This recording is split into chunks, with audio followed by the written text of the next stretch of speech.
안녕하세요. 역시원입니다. 반갑습니다.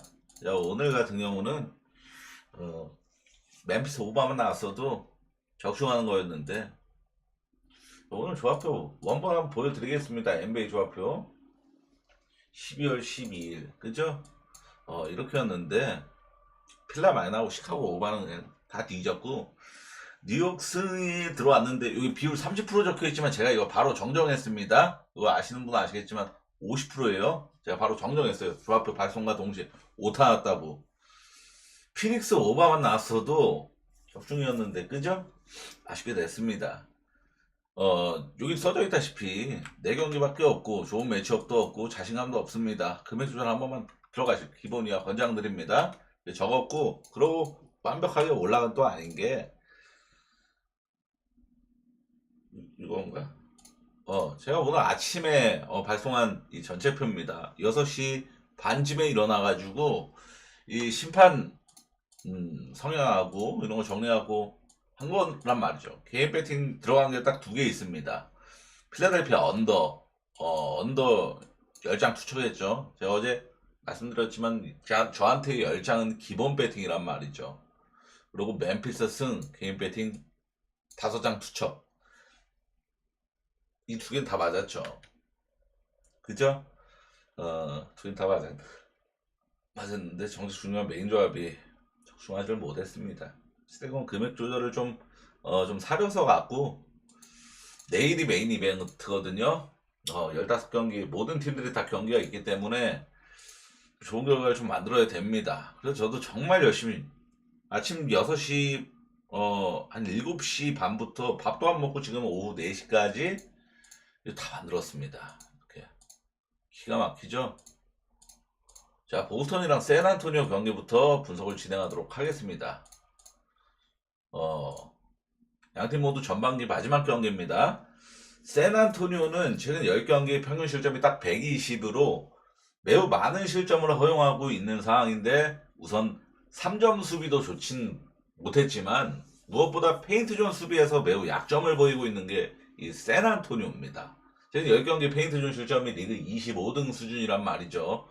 무엇보다 최근 테이텀의 폼이 상당히 좋은 상황인데 테이텀은 2월 이후로 실은 5경기에서 개인 야투 47.7%, 3점 44.4%를 기록하고 있을 정도로 효율도 볼륨도 충분히 좋은 상황이거든요. 폼이 좋다라는 거죠, 지금 테이텀이.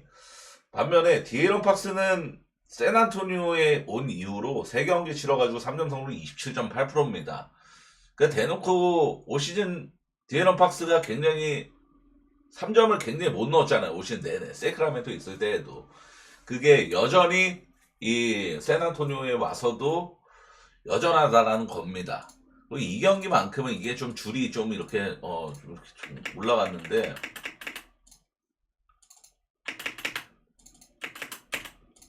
보시면 아시겠지만 이 2경기만큼은 제가 최근 5경기 핵심 선수 딱 각 팀에 3명씩 이 최근 5경기 기준으로 평균 득점 개인 야투율을 정리를 한 건데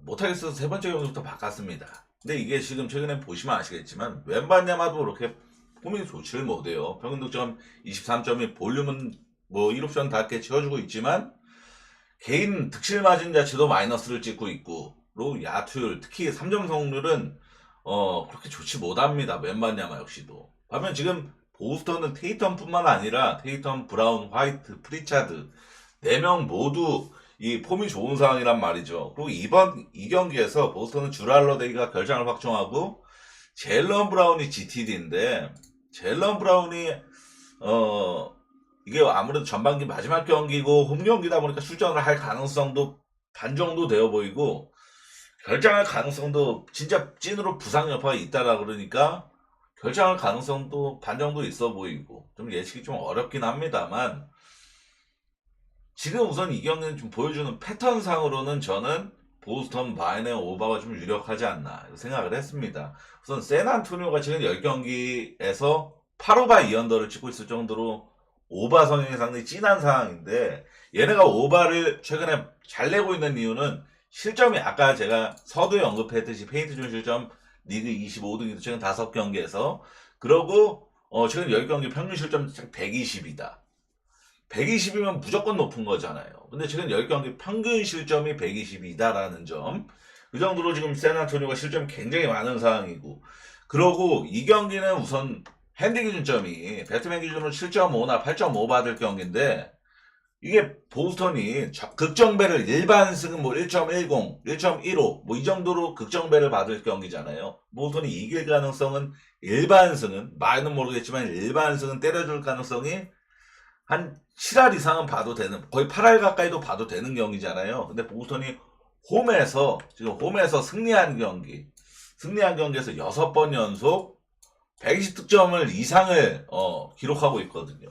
그러니까 보스턴이 극정배를 받은 경기에서 홈에서 승리할 때는 무조건 120득점을 넘기고 있는 추세다. 그러면은 기준점이 230대 초반이기 때문에 보스턴이 120 넘겨주고, 샌안토니오가 지금 보스턴 수비에 묶이지만 않으면 저는 오바 가능성을 좀 높게 봐도 되는데, 샌안토니오의 뭐 굵직한 결장의 슛도 달려져 있는 것도 없고, 웬바냐마 뭐 디에런 팍스가 보스턴 상대로 좀 강했거든요. 직전 경기까지는 아니고 24년도, 그러니까 올 시즌 보스턴전에 출전한 적은 없었지만 전 시즌에 이 세크라멘토 시절에 보스턴에 출전해갖고 근 40몇 득점이었나? 거의 50득점 가까이 기록하면서 엄청난 원맨 쇼를 했지만 졌었던 그런 기록이 하나 있거든요. 디에런 팍스가. 그래가지고 저는 이게 이게 1순위 보스턴 승, 2순위 마이애미, 3순위 오바돼 있잖아요. 이거 바꿀게요. 왜냐면 제일런 브라운 GTD가 떠 있고 결장 가능성이 5할 이상은 돼 보인다. 1순위를 오바로 바꾸는 게 나아. 이게 제일런 브라운 없어도 보스턴 팀 컬러 자체가 3점 많이 올라가고, 그렇기 때문에 샌안토니오의 최근 실점력하고 보스턴 지금 홈에서 이길 때 120 넘는 거 감안하면 1순위 오바 가는 게 낫고, 2순위로 봄 R을 보겠습니다. 일반승 배당이 너무 낮더라고요. 제가 생각했던 것보다. 이렇게 바꾸겠습니다. 자, 올랜도랑 샬럿 경기는, 이 경기는 사실 1순위 언더 적혀있죠. 언더를 안 들어갈 수가 없는 경기입니다. 왜냐하면은 올 시즌 지금 전반기 이제 끝났죠. 거의 끝났죠. 올 시즌에 이건 변화 없을 거예요. 올 시즌에 이 전반기 통으로 뭐 최근 10경기, 5경기 이런 게 아니라 이 전반기 전체로 봤을 때 올 시즌 언더를 가장 많이 냈던 팀 1등이 바로 샬럿입니다. 그리고 언더를 가장 많이 냈던 팀 2등이 바로 올랜도예요. 언더 제일 많이 내는 1등 팀하고 2등 팀이 맞붙는 거라는 겁니다. 샬럿은 올 시즌에 19오바 32언더, 언더 확률 62.8%, 올랜도는 올 시즌 22오바 33언더, 언더 확률 딱 60%를 보여주고 있는 양팀의 맞대결이란 말이죠. 최근 5경기 페이스 수치도 올랜도가 24위, 샬럿이 29위. 샬럿은 제가 직전 브루클린 승리 언더를 배팅을 했었기 때문에 경기를 봤는데, 얘네가 일부러 막 시간을 끌고 셔클락 녹이고 지공을 때리는 게 아니라 공격 조립 자체가 제대로 안 되니까 그냥 셔클락에 무조건 쫓기면서 야투로 올라가는 그런 그림이 굉장히 많았단 말이죠. 그러니까 얘네가 페이스 수치가 낮은 것 같아요. 올 시즌 맞대결도 이미 2번 있었는데, 첫 번째 맞대결 203점, 두 번째 맞대결 179점 나왔습니다. 이 경기는 기준점 안 쫄고 언더 들어가야 될 갈만한 경기라고 봅니다. 모든 데이터가 말해주는 게 이거 오반하면은 정말 재수없는 거다 라고 얘기를 해주고 있는 경기예요. 그래가지고 양팀 둘 다 언더내는 생활의 달인이겠다. 언더메인으로 서브는, 이게 라멜로볼 또 결장을 하죠. 라멜로볼 결장을 하고 샬럿도 결장자 우르르 떠있는데, 올랜도는 시즌 아웃된 모리츠 바그너랑 제일런 삭스 GTD 떠있는 거, 이 정도인데 이건 라인업 상으로도 올랜도가 크게 이기는 게 맞습니다. 크게 이기는 게 맞아요. 홈 올랜도는 대승 빈도가 낮은 편도 아니라서 저는 올랜도 이거 승은 당연히 못 가는 배당이고, 2순위를 마엔으로 하죠. 2순위를 올랜도 마엔, 1순위 언더, 2순위 올랜도 마엔, 이렇게 보겠습니다. 워싱턴하고 인디애나 경기는 인디애나 혼자 백투백이죠. 워싱턴은 앤서니 길, 미들턴, 스마트가 결장 확정이고 알렉스 하르가 GTD 상태입니다. 인디애나는 오늘 마일드 터너가 결장한 가운데 추가 부상자는 없었고, 전반기 마지막 경기다 보니까 돌발 결장 우려가 평소보다 훨씬 덜한 게 사실이에요. 마지막 경기다 보니까. 이번 경기 뛰고서 7일 동안 휴식이 주어지기 때문에 올스타전 치르는 선수 빼고는. 그래서 어지간하면은 백투백 여파가 있더라도 돌발 결장보다는 정상적으로 출전할 가능성을 높게 보는 게 맞겠죠. 올 시즌 맞대결 11월 25일 날에 이날에 한번 있었습니다. 이날에 115대 103으로 해건도 양상 속에 인디애나가 12점 차로 이겼던 경기였단 말이죠. 근데 최근에 이때 제가 11월 25일이면은 사실 굉장히 오래된 시점이잖아요. 한 3달 가까이 전 일인데 이때랑 워싱턴이 완전히 다른 팀이에요. 사실 뭐 이때도 못하는 팀이었고 지금도 못하는 팀인 건 명백한 사실이지만 라인업 출전하는 선수들의 비중 이런 것 자체도 굉장히 많이 변화를 했고 전술 자체도 많이 변화를 했습니다. 그래서 사실 저는 이 경기에 양팀의 가장 최근 맞대결은 거의 참고를 안 했습니다. 최근 워싱턴이 이 3연패를 또다시 찍었는데 이 과정에서 최소 실점이 125실점이었어요. 평균적으로는 대략 한 130실점 가까이 되고. 그러니까 수비는 무조건 최악이라고 봐야겠죠. 130에 육박하는데. 워싱턴이 주목할 만한 게 최근에 3점 시도가 굉장히 부쩍 많이 늘었다라는 게 굉장히 주목할 만한 점이거든요. 완전히 보스턴은 진짜 타의 추종을 불허할 정도로 대놓고 3점을 많이 올라가는 팀이잖아요. 선수들도 직접 인터뷰에서 우리는 3점 농구가 익숙하고 편하다라고 얘기할 만큼. 근데 이 보스턴하고 최근 5경기의 평균 3점 시도 개수가 딱 한 개 차이가 났습니다. 워싱턴은. 그 정도로 보스턴하고 비슷한 수준으로 3점을 지금 올라가고 있다는 거예요. 최근 5경기의 3점 시도 개수 리그 3등입니다. 워싱턴이. 템포는 보스턴은 3점 많이 올라가지만 템포가 느린 팀이지만 워싱턴은 템포가 근본적으로 빠른 팀. 전 시즌에도 마찬가지고 올 시즌에도 마찬가지고 지금 5경기에서도 100이 넘고, 그러니까 워싱턴은 템포가 빠르고 3점이 많이 올라가는 팀이다 라는 상황이 분명하고, 그리고 인디애나 백투백에서 약한 팀이에요. 2승 5패 찍고 있고 기록적으로도 평균 득점이 106.1밖에 안 됩니다. 인디애나 같이 공격의 힘으로 먹고 사는 팀이 백투백에서 평균 득점 106점밖에 안 된다? 그리고 평균 실점 116.7이에요. 그런 정도로 이 백투백에서 실점이 굉장히 많았죠. 저는 워싱턴이 최근 수비 내려놓고 공격의 힘을 쏟는다라는 느낌을 많이 받았거든요. 샬럿전에 124득점 기록한 이후로 5경기 연속 워싱턴도 꼬라박는 경기를 안 하고 있잖아요. 최소 득점이 111득점, 최근 5경기 평균 득점이 119.8입니다. 거의 120이라고 봐도 되게 119.8이면은 최근 5경기에서 평균 득점 랭킹 자체가 9등이에요. 지금 워싱턴이. 10등 안에 있으면 상위권이죠. 그러니까 워싱턴이 지금 평균 득점 자체가 상위권입니다. 그러니까 인디애나 상대, 백투백 인디애나 상대로도 워싱턴이 고꾸라질 가능성보다는 얘네도 실점 많이 하면서 득점, 최근 흐름 따라서 잘해줄 가능성 보고서 오바 쪽으로만 적혀있, 1순위 오바만 이렇게 적혀있듯이, 핸디는 좀 패스할게요, 저는. 인디애나, 백투백 인디애나 못 믿겠어가지고. 브루클린하고 필라델피아 경기는, 자, 필라델피아 혼자 백투백이죠. 니클레스턴 GTD 깔려져 있는데, 브루클린에. 사실 이게 니클레스턴이 없으면은, 브루클린이 그나마 최근에 4승 1패, 최근 오전 4승 1패를 찍고 있잖아요. 그것도 막 강팀들 상대로도 승리를 따내면서, 여기 적혀 있어요. 최근 5경기 상대, 휴스턴 2번, 다 이겼죠, 브루클린이. 워싱턴은, 따라지 팀인데 얘네한테는 졌고, 마이애미 상대로도 이겼고, 이런 모습을 보여주고 있는데, 이 과정에서 브루클린이 에너지 레벨이 굉장히 좋았단 말입니다. 근데 에너지 레벨 차이가 나면은 가장 차이가 나는 게 공격 리바운드잖아요. 근데 니클레스턴이 없으면은 이 공격 리바운드 지표가 다소 떨어질 가능성이 있다라는 점. 그리고 엠비드는 오늘 출전을 했기 때문에 백투백 2번째 경기는 100% 결장하는 애라서 결장할 거고.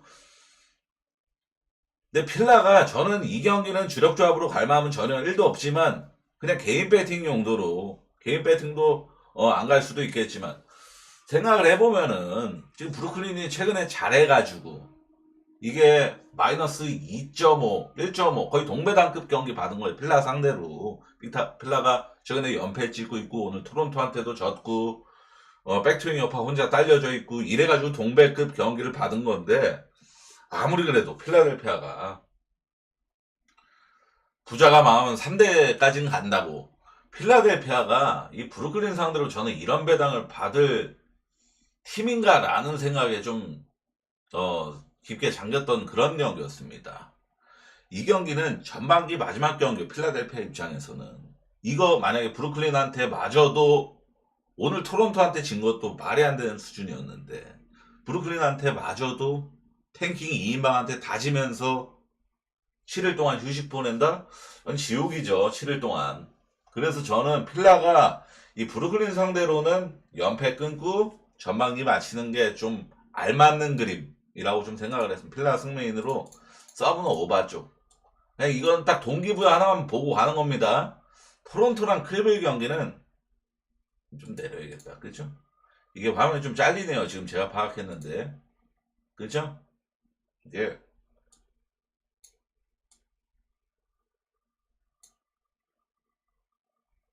이거 어떻게 하냐?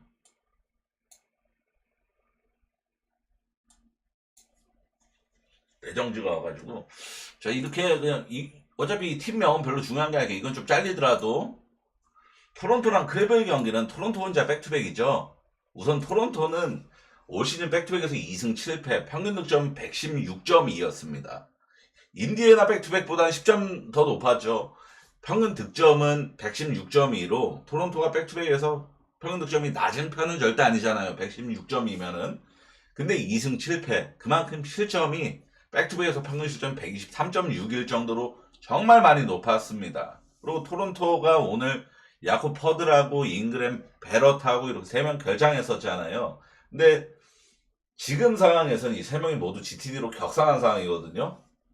근데 이거는 이따 저녁 뭐 새벽까지 가봐야 알겠지만 결장할 가능성을 좀 더 높게 봐야 된다고 생각을 했습니다. 저 같은 경우는. 왜냐면은 얘네는 찐으로 부상당해가지고 뭐 개인적인 사유라든지 질병 이슈라든지 이런 게 아니라 진짜 몸 어디 한 군데가 다쳐가지고 결장을 하던 상황이잖아요. 이게 급작스럽게 3명이 갑작스럽게 동반으로 복귀한다?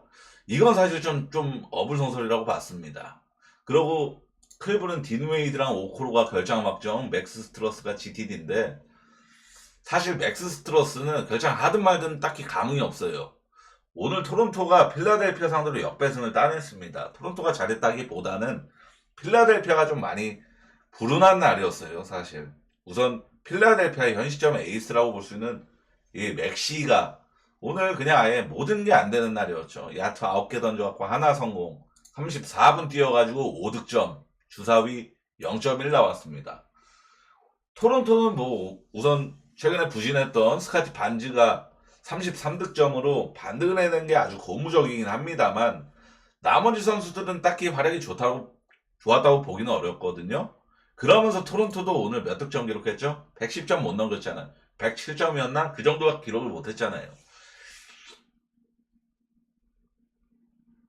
그리고 토론토는 당연히 리바운드 팀 중 하나였는데 지금 퍼들 없는 여파로 최근에 계속 리바운드도 밀리고 있고 턴오버도 오늘 필라델피아도 보다도 많았던 경기였고 오로지 오늘 필라델피아 토론토가 역배승을 해냈던 이유는 필라델피아의 야투가 너무 안 들어갔고 승리 당했던 그런 느낌이었단 말이죠. 근데 이게 야투 꼬라박을 가능성이 제일 적은 팀인 클블 상대로는 또 어떨까요? 상대전적 4연승 중인데 클블이 이 상대전적 4연패를 당하고 있는 토론토가 백투백 여파 혼자 딸려져 있는 채로 비록 홈이라지만 비비는 경기를 하기는 쉽지 않다라고 봅니다. 왜냐하면 올 시즌 맞대결 3번이나 있었어요. 3번 중에서 클블이 토론토 상대로 올 시즌 맞대결 3번 중에 136득점, 122득점, 132득점 이렇게 3번을 기록했습니다. 한 번도 이 클블이 토론토전에 야투를 꼬라박은 적이 없다라는 거예요. 한 번도. 최소 득점이 122득점이었다? 야투 꼬라박으면 120득점 죽었다 깨어나도 못 넘깁니다. 그러니까 최소한의 평균 이상의 야투율은 토론토 전만 만났다면 다 해냈다라는 클블이에요. 그러면 클블이 최소한 아무리 못해도 120득점 이상, 125득점은 거의 보장되어 있는 보증수표라고 생각을 해도 이상한 게 아닌데 자, 앞전경 양팀 이 3번의 맞대결 중에서 1차전, 2차전은 그냥 라스트 어플로 보시면 아시겠지만 토론토가 그냥 무난하게 대패를 엄청나게 온팡지게 깨진 경기였죠. 그나마 이 1월 10일 날에 이날에 6점 차로만 지면서 토론토가 프렌을 찍었던 경기였단 말이죠. 근데 이날에 여기 제가 적어놨지만 토론토의 팀야투가 근 60%, 3점 성으로 45%를 찍었던 날이었어. 그러니까 전체적으로 이 정도 팀야투는 뭐 스카티 반즈 1명, 뭐 키클리까지 뭐 2명 이 정도가 잘해서 찍힐 수 있는 팀야투가 아니에요. 얘네가 본치치의 댈러스 마냥 혼자서 독박 농구하는 팀도 아니고 그러면은 이거는 전체적으로 모든 선수들이 터진 지표였잖아요. 팀야투 60%면은 클블 상대로. 근데 이랬음에도 6점 차로 졌으면은 지금 토론토가 이때처럼 막 갑자기 야투를 막 미친 듯이 터질 여지가 없잖아요. 지금 토론토는 최근에 4경기 연속 4경기 연속 110득점 미만 기록하고 있죠. 토론토. 분명 야투 흐름이 나쁘다라는 뜻입니다. 그러고 나서 최근에 그죠? 득점을 못하고 있고 최근에 뭐 스카티 반지가 오늘 반등해내긴 했지만 최근 폼도 굉장히 안 좋았고 그래서 저는 이 경기는 클블이 마엔 찍어줄 가능성이 높다 그렇게 봤습니다. 적혀있듯이 1순위 클블 마엔 2순위 오바 쪽 서브는 오바란 뜻입니다. 카메라 좀 잠깐 맞추겠습니다. 어차피 오늘 영상 어차피 길 거니까 조금 느긋하게 할게요 선생님들. 시카고랑 디트 경기는 양팀 홈원전 그대로 백투백 리턴 매치입니다. 백투백으로 오늘 정말 충격적인 결과가 나왔죠. 2쿼터부터 근 40점 차가 나왔을 정도로 시카가 미친듯이 못하는 경기였는데 광우병 걸린 경기. 양팀 모두 오늘 경기에 부상자 발생은 없었고요. 오늘 디트가 3점이 잘 터지긴 했으나 3점 성공 43.9% 막 미친듯이 막 50% 찍은 것 마냥 정말 빵빵 터져갖고 40점 차 만드는 건 아니었습니다. 그리고 턴오버 수치도 시카고랑 똑같았어요. 시카고가 막 정신 나간 수준으로 턴오버를 많이 기록해서 40점 차 났던 경기도 아니었어요. 오늘 시카고의 야투가 정말 마탱이가 간 날이었습니다. 지금 라인업의 시카고의 에이스는 명백히 코비 화이트란 말이죠. 코비 화이트가 5득점 기록해서 55득점, 도순무가 8득점, 부세비치 8득점, 핵심 3명 중에 10득점을 넘긴 선수가 없었습니다. 오늘 시카고에 출전한 모든 선수 중에서 10득점 이상 기록한 선수가 부젤리스하고 조시기디 2명이었는데 그나마 팀 내 최다 득점 부젤리스가 12득점. 이 두 명만 두 자릿수 득점을 기록을 한 거죠. 나머지 단체로 그냥 마탱이 간 날이었는데 이게 시카고의 반등을 노리기가 쉽지가 않아요. 왜냐하면은 결국에 오늘까지 3연패 지면서 3연패 빠지게 된 거죠. 시카고 치고는 이 3연패 과정에서 득점력이 굉장히 부진했다라고 볼 수가 있습니다. 이 3연패 과정을 좀 더 정밀하게 살펴보면은 미네소타한테는 그냥 19점 차로 그냥 무난하게 대패당한 거고 골스전에는 제가 저번에 말씀드렸지만 골스전에 3쿼터 일시적인 순간에는 26점 차까지 시카고가 이기고 있었어요. 2쿼터였나 3쿼터였나. 근데 그 한 쿼터 만에 26점 차를 역전당했다니까요. 시카고가. 말도 안 되는 진짜 정말 이것도 어찌 보면 역사예요. 한 쿼터 만에 26점 차를 지키지 못하고 역전당하는 팀이 쉽지가 않습니다. 근데 시카고가 그런 모습을 불과 며칠 전에 보여줬잖아요. 제가 말씀드리지만 이런 진짜 최악의 모습을 보이면은 이게 여파가 없을래야 없을 수가 없어요. 결국에는 얘네가 기계가 아니라 다 사람들이 하는 거기 때문에 시카고가 골스한테 한 쿼터 만에 26점 차 역전당하고 나서 지금 정신 마탱이 가가지고 디트전에 2쿼터 만에 40점 차 경기 나온 거잖아요. 그럼 얘네가 지금 이거 뭐 반등 여지 이런 것도 생각할 겨를이 없고 그냥 디트가 또다시 기준점 또 오늘이랑 비스무리하게 받았으면은 디트 마인 보는 게 무조건 맞다라고 봅니다. 이게 만약에 그냥 시즌 도중에 평범한 경기였으면은 나눠먹기 구조에 좀 쫄고 그랬을 것 같아요. 근데 그것도 아니잖아요. 이게 전반기 마지막 경기입니다. 디트 입장에서도. 그러면은 당연히 이번 경기 치르고 전반기가 끝나고 7일 동안 이 단체로 휴식을 들어가는데 디트가 뭐 이번 경기 놀아주고 방심하고 그럴까요? 얘네도 이번 경기가 거의 전반기 마지막 꼭지점을 찍는 거라서 대충 할 이유가 없는 경기란 말이죠. 디트 마인메인으로 오늘만 패스하겠습니다.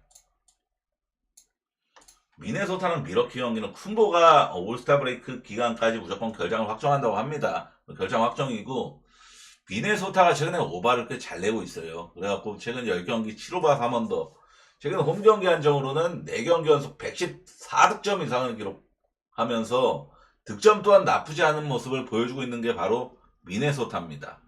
미러키는 쿤보가 없으니까 전형적으로 주사위 굴러가는 야투 의존하는 팀이 되었거든요. 쿤보가 결장했던 5경기에서 페이스 수치도 굉장히 빠른 편이었고, 무엇보다 3점 시도가 굉장히 많이 늘어났잖아요. 전형적으로 완전 솔직히 좀 고급스러운 시카고 같은 느낌입니다. 쿤보 없으니까 에너지 레벨도 안 되고 리바운드도 경쟁력도 없고, 그나마 3점 야투 터지면은 이기는 거고, 안 들어가면 고꾸라지는 거고, 그런 모습을 딱 보여주고 있는 게 지금 쿤보 없는 미러키란 말이죠. 미네소타는 올 시즌 퍼리미터 수비가 굉장히 좋은 편에 속하는 팀입니다. 즉 이 외곽 수비가 좋은 편이라는 거예요. 지금 미러키의 공격 전술 상대로 저는 효과적일 가능성이 높다라고 봅니다. 미러키는 쿤보 있을 때에도 리바운드가 매우 나쁜 팀 중 하나였는데, 쿤보 없으니까 더 나빠졌어요. 직전 골스전에도 공격 리바운드 15대5, 3배 차이로 골스가 압살했던 경기였습니다. 거기다 최근 원정에서 매우 나쁜 성적과 더불어서 득점력까지 안 나오고 있는 상황도 매우 주목할 만한 점이죠. 미러키는 최근 원정 5전 1승 4패, 매우 나쁜 성적을 보여주고 있는 상황이라서 미네 마인메인으로 서브는 오바볼라 그랬는데 앤서니 에드워즈가 퀘스천어블 상태거든요. 앤트맨 없으면은 이거 미네소타 마인을 못 들어가죠. 그죠? 이건 분명 아셔야 됩니다. 자, 이 경기는 조건부가 딸려요. 이 경기를 미네 마인의 오바를 보려면 앤서니 에드워즈 출전 하면은 보는 겁니다. 안 하면 그냥 패스.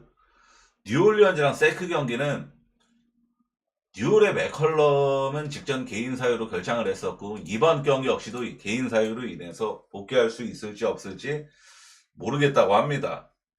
영입생인 브루스 브라운하고 켈리 올리닉은 화요일에 연습을 소화했고, 마지막으로 윌리 그린 감독이 최종적으로 결정만 남겨놓았다, 이런 상황이라고 해요. 세크는 결장이 휴가에 없죠. 올 시즌 맞대결 2번 있었고 2번 모두 세크가 승리를 거뒀고 2번 모두 투포지션 이내에 접전 승부였습니다. 가장 최근 맞대결은 2월 9일로 불과 3일 전 일이었습니다. 이날 경기에서 자이언 윌리엄스가 28분만 뛰었지만 40득점을 기록했을 정도로 최상의 컨디션을, 그러니까 완전 주사위 6등 날이었고, 맥컬럼도 3점 50% 기록하면서 31득점, 둘이 합쳐서 71득점을 압작했어요. 맥컬럼하고 자이언 윌리엄스가. 그러니까 이 자이언 윌리엄스랑 맥컬럼이 완전히 주사위 6 고점이 떴는데도 졌습니다. 5점 차로. 뉴올리언즈가. 이날에 세크가 3점이 잘 들어가냐 그런 것도 아니라 3점 꼬라 박았고, 근데 이브미 씨가 이거 경기 하이라이트만 보셔도 아시겠지만 이브미 씨가 그냥 하이라이트 보면 세크 공격하는 장면에 대부분 사보니스가 꼭 나오거든요. 사보니스가 그냥 이브미 씨 참교육했던 경기였어요. 사보니스가 혼자서 16리바운드 따냈고, 이브미 씨 같은 경우는 32분 동안 2득점 기록했어요. 2득점.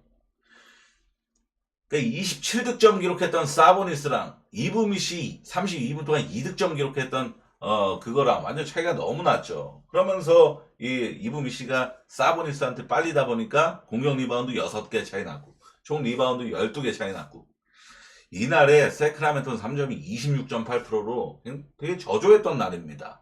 근데 뉴올리언즈는 39%로 굉장히 잘 들어간 편이었고, 야투 차이가 명확했으나 페인트존 완전히 이 리바운드 사수 능력이라든지, 그러니까 5번 자리 매치업에서 완전히 탈탈 털리면서 세크가 이긴 경기였잖아요. 자이언하고 맥클럼이 완전히 고점이 떴음에도 불구하고. 그러면은 세크 사이드 보는 게 맞죠. 세크 승.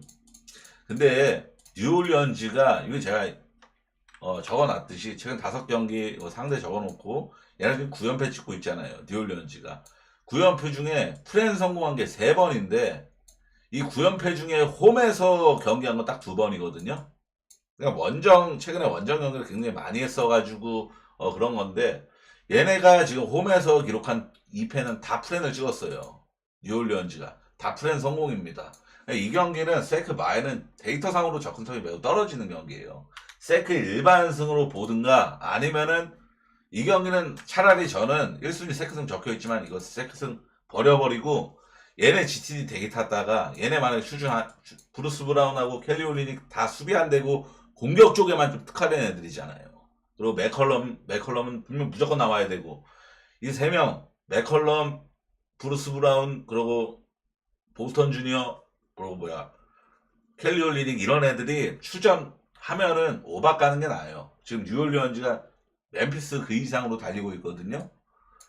수비 매우 나쁘고 최근 5경기 실점 순위 리그 꼴등이 뉴올리언즈입니다. 오클라호마랑 마이애미 경기는 이건 데이터적으로도 굉장히 좋아요. 왜냐하면 여기 적혀있다시피 마엠 역배 패배 13번 연속 마엠 당하는 이게 뭔 말이냐면은 마이애미가 최근에 마이애미는 역배를 정말 많이 받는 팀은 아닙니다. 그리고 제가 이거 하나하나 봐가면서 막 최근 2달, 막 3달 것까지도 보면서 하나하나 찾은 거예요. 얘네가 역배를 받고서 진 경기에서 프렌을 찍은 경기가 한 2달 넘게 한 번도 없었어요. 얘네가 역배 받고 지는 경기는 그냥 대패를 당하는 경우가 굉장히 많았습니다. 그러니까 지금 이 말이 뭔 뜻이냐면은 마이애미가 역배 받고 패배한 경기에서 13번 연속 당하고 있다. 이런 뜻입니다. 오클라호마 최근에 마인을 잘 찍어주고 있는 팀이고 올 시즌 맞대결이 한 번 있었죠. 12월 21일 날에 마이애미 홈에서 오클라호마가 해건도 양상 속에서 7점 차 승리를 거둔 바 있었습니다. 이게 마이애미가 7점 차로 진 거면은 비교적 크게 안 진 편이잖아요. 지금 오클라호마 상황으로는 오클라호마는 케이스 몰라스랑 아이제아 조가 GTD로 격상했고 그리고 마이애미는 히로랑 그리고 하케주 주니어가 GTD로 격상을 했죠. 지금 히로랑 하케주 주니어 최근에 결정하고 있었던 사유 자체가 질병 이슈거든요. 같은 팀에 2명이 질병 이슈 걸려져 있다? 이건 전염병 돈다라고 생각할 수도 있습니다. 독감막 전염병 같은 거 팀 내 도는 걸 수도 있어요. 그런 팀들 흐름 분명히 나쁘게 탄단 말이죠. 미러키도 한번 그랬었고 여러 번 이런 것도 좀 캐치를 해야 돼요. 질병 이슈 팀 내 몇 명 깔려 있는지. 그리고 오클라호마가 지금 최근에 또다시 6연승을 달리고 있죠. 이 6연승 과정에서 5번을 마인을 찍었고 최근 10전 8오바 2언더 그리고 최근 15전으로 봐도 12오바 3언더입니다.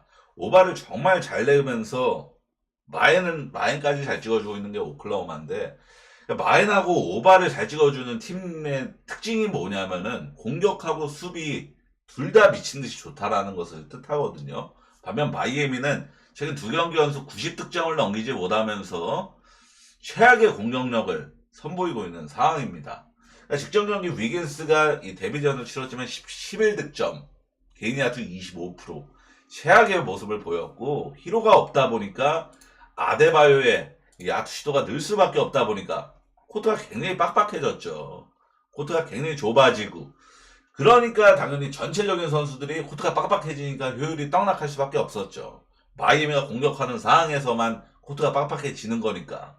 그러면서 마이애미는 브루클린전, 보스턴전 2경기 연속 팀 야투 30%대를 기록했는데 이후 올 시즌 가장 수비 지표가 좋은 이 오클라호마 상대로 얘네가 반등해낸다? 상상하기 어려운 그림이죠. 오클라호마 마인 쪽으로 접근하는 게 베스트라고 봅니다.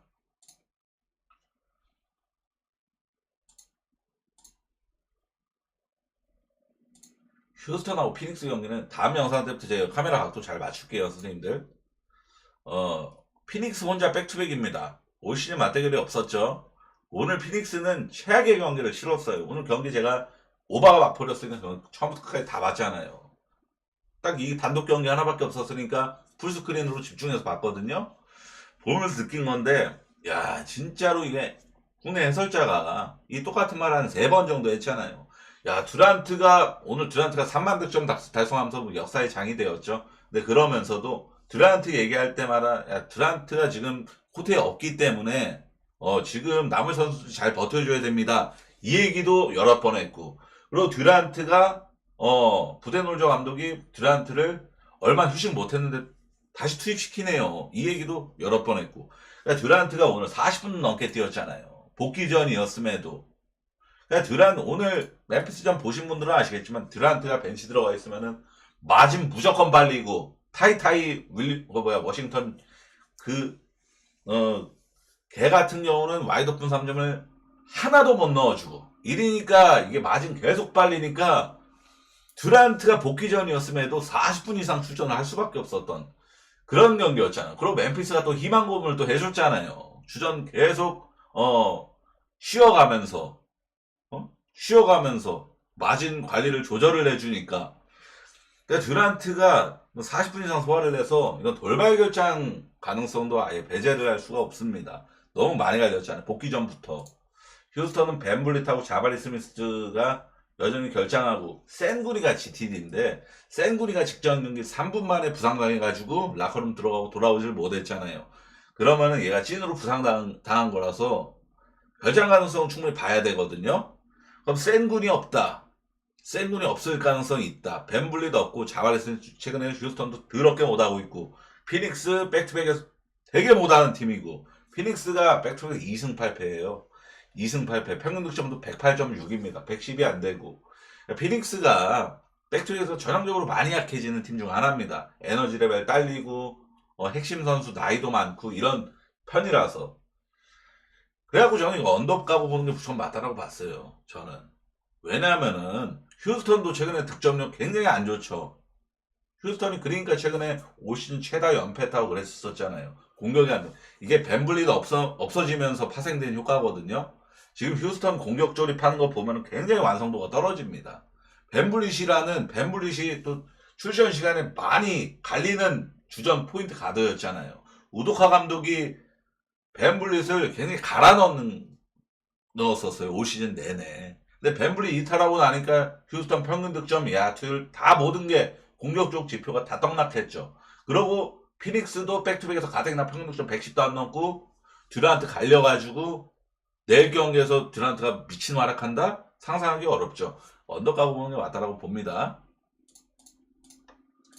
덴버랑 포틀랜드 경기는 하루 쉬고 홈원전 그대로 리턴 매치인데 직전 경기에서 263점이나 엄청난 해고바가 나왔었죠. 덴버는 이 경기에서 앞전 두 경기에서 결장했었던 마이클 포터 주니어가 GTD로 변경됐고 포틀랜드는 그리고 나머지 에런 고든 자말 머리 이런 다 프로 바블이죠. 그리고 포틀랜드는 직전 경기에서 스쿠트 텐더슨이 부상을 당하면서 결장 확정됐고 디안드레 에이튼도 결장 확정, 제레미 그랜트가 GTD인데 불과 어제 있었던 양팀 맞대결을 살펴보면은 이거 보시면 아시겠지만 덴버의 팀 야투가 66%. 야, 이거는 덴버가 정말 기네스 기록에 도전하는 거 아닌가 이런 생각이 들 정도로 정말 무쌍을 찍었죠. 이게 덴버가 3점 시도도 얼마 없었어요. 그리고 3점 성공은 32%밖에 안 됐고 2점 슛 시도가 굉장히 많았고 2점 성공률이 거의 80%였습니다.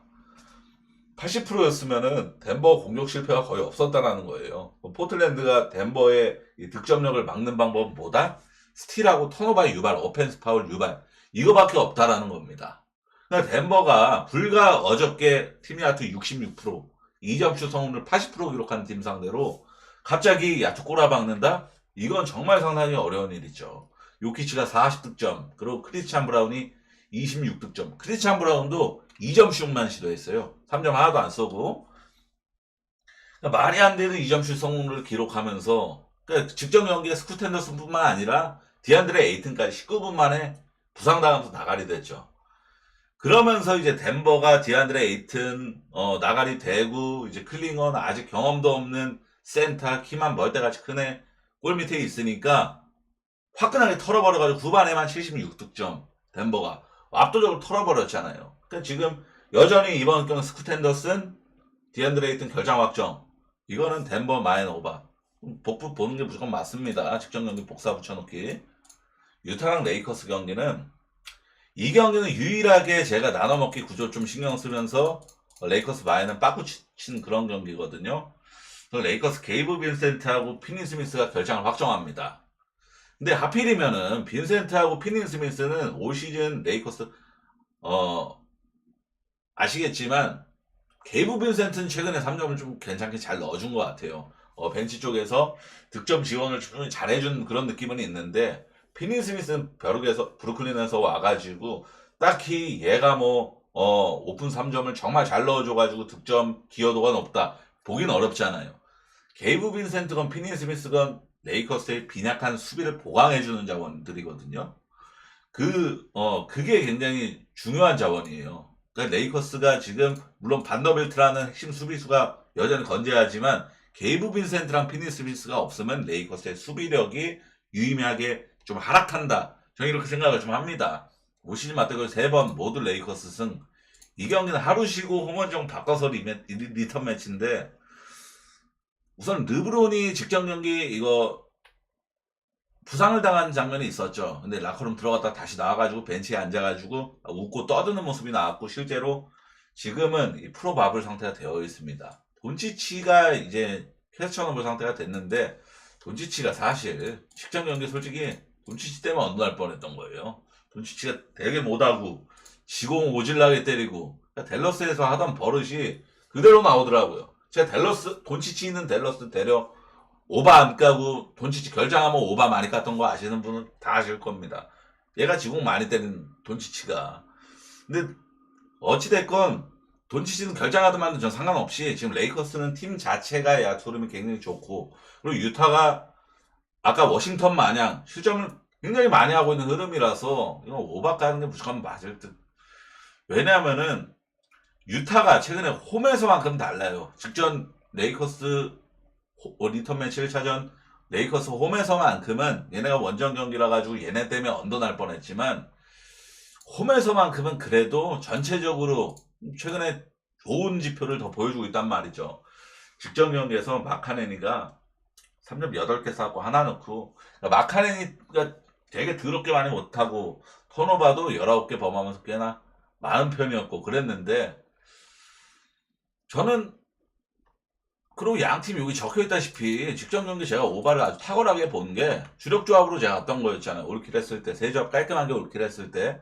그때 이 경기가 페이스치 106.5로 어제 오늘 총 펼쳐졌던 오늘 4경기, 어제 13경기가 총 16경기인가 17경기 중에서 제일 빠른 경기였습니다. 유타랑 레이커스 1차전이.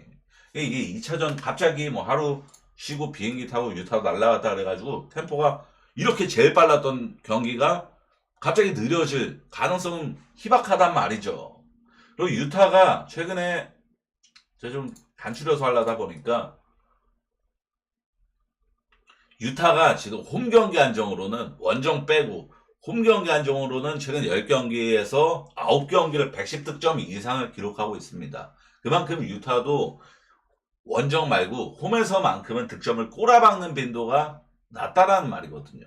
결국에는 유타가 직전 경기에는 막판에 가비지 타임에 유타도 지공 안 때리고 엄청나게 달리면서 개발린 경기였지만 110점을 넘겼지만, 이번만큼은 안 개발리면서도 110득점을 넘길 가능성이 충분히 높단 말이죠. 홈에서만큼은. 근데 레이커스는 지금 원정에서도 지금 3연승을 기록하고 있는데, 이 3연승 과정에서 최소 득점이 122득점이었습니다. 이 원정 3연승 과정에서 팀들을 보세요. 뉴욕 클리퍼스였어요. 뉴욕 클리퍼스는 올 시즌 대놓고 수비가 좋은 팀들이잖아요.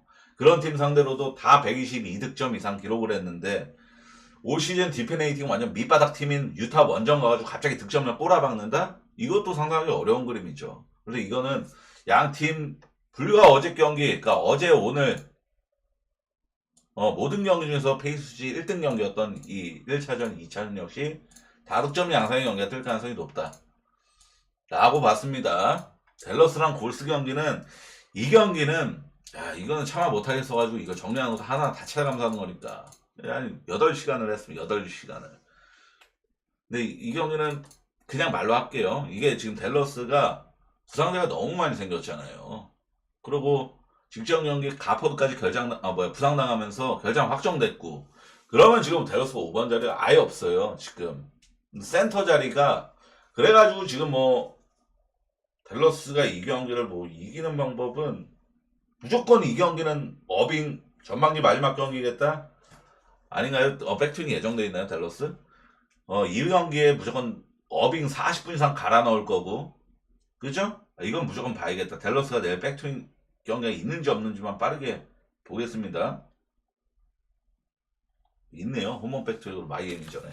그래가지고 이거는 만약에 없었으면은 오바도 충분히 좋게 거의 1등급으로 볼만한 경기였거든요. 내일 백투에 없었으면은 마지막 경기라서 어빙 무조건 40분 이상 갈릴 거고 이런 거 상상할 수가 있는데 이건 지금 라인업 상황에서 골수를 못 갈 수가 안 갈 수가 없어요. 5번 자리 완전 비상 뚫렸고 지금 예상 라인업 보면은 카일러 켈리라는 가비지 멤버가 5번 자리에 등록되어 있습니다. 카일러 켈리 처음 들어봤어요. LG의 켈리는 들어봤어도 카일러 켈리는 처음 들어봤습니다. 올 시즌 평균 11분 출전을 하던 애입니다. 그리고 지금 PJ 워싱턴까지 GT 떠 있잖아요. 캐처너블 상태인데 얘까지 결정하면 지금 댈러스에 리바운드 잡아줄 선수도 없는 거예요. 이건 골스가 최근에 지미 버틀러 오고 나서 2전 2승 두 번 모두 마엔 성공. 아주 화끈하게 좋은 경기로 지미 버틀러가 사실 지미 버틀러 얘기는 제가 굉장히 많이 적어놨거든요. 근데 이게 영상이 너무 길어지니까 제가 얘기를 못 하겠어요. 지미 버틀러가 있음으로써 골스가 훨씬 공이 삽니다. 공이 죽는 시간이 대폭 줄었단 말이죠. 드레이먼드 그린이 지미 버틀러 없을 때는 드레이먼드 그린이 컨트롤 타워 역할 공 잡잖아요. 그 포스트에서 그러면은 공 무조건 100% 죽는 공이었다고요. 근데 지미 버틀러가 있으니까 공 죽는 시간이 짧아졌잖아요. 안 죽는다는 게 아니라 짧아졌잖아요. 그러니까 골스가 지미 버틀러의 영입은 굉장히 좋은 효과예요. 이번에 커리도 인터뷰했죠. 나는 외곽을 책임지고 페인트 존은 지미 버틀러가 무쌍을 찍어주기 때문에 아주 재밌는 조합이 될 것 같다. 이렇게 얘기를 했잖아요. 그러니까 지금 지미 버틀러랑 커리의 시너지 효과가 상상 이상으로 매우 좋다라고 여길만 합니다. 메인으로 골스 마인 보고 서브 오바 보면서 오늘 영상이 너무 길어져가지고 쓸데없는 소리 못하겠고 시청해 정말 감사합니다.